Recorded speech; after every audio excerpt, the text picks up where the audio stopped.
Welcome to our show. It's Friday, and it's not an ordinary Friday. It's a Friday with a specific color. It's a Black Friday. Oh, it's a Black Friday. Friday the 13th. Oh yeah, of course. I got out of bed this morning. I didn't even think of the fact it was Friday the 13th. Oh, I better watch myself, huh? Oh, be careful. Yeah, all right. Absolutely. I know who's got to be careful this weekend. All right. Our chief executive. Oh, why?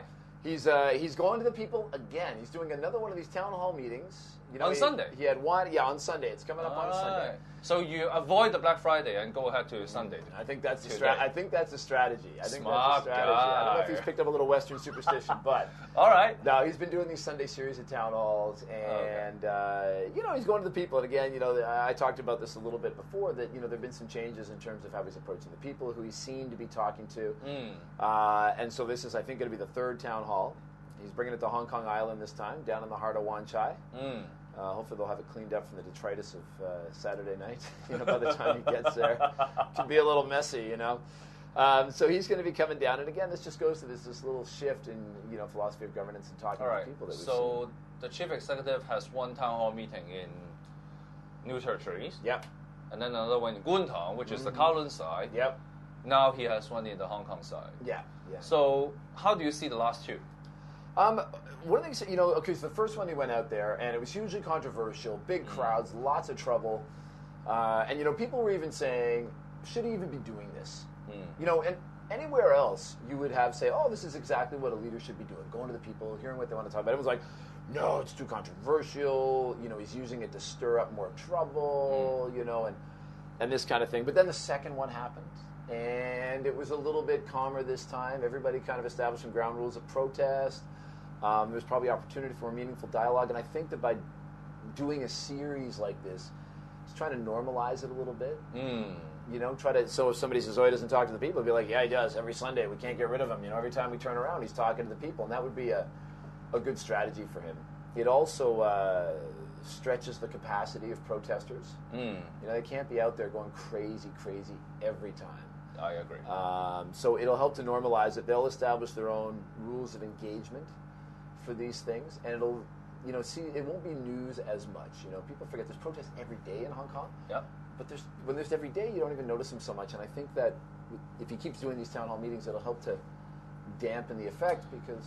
I cannot agree with you more. I think I did remember when CY Leung was doing his campaign last year. Yeah. Seemed ages ago. Yeah. He said his campaign is about engagement.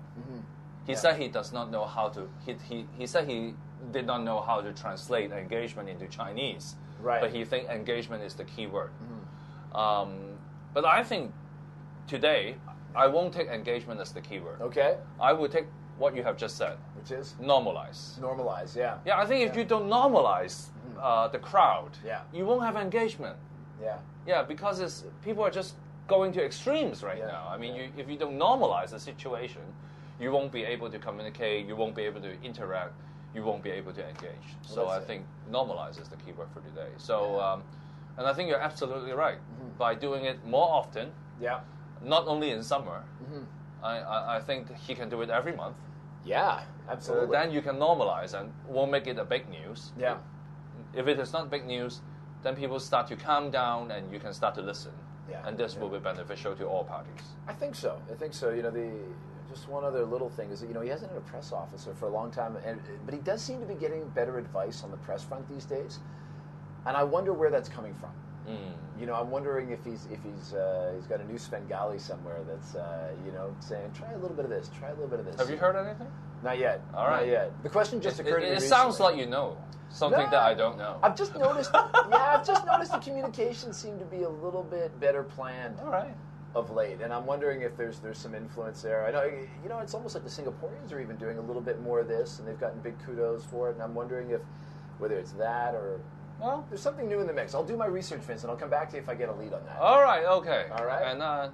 And it seems it's not a very Black Friday after all. Not too dark. Not too dark today. We ended with hopes. Yeah. All right. Absolutely. Thank you. All right. See you next week. You bet. Yeah.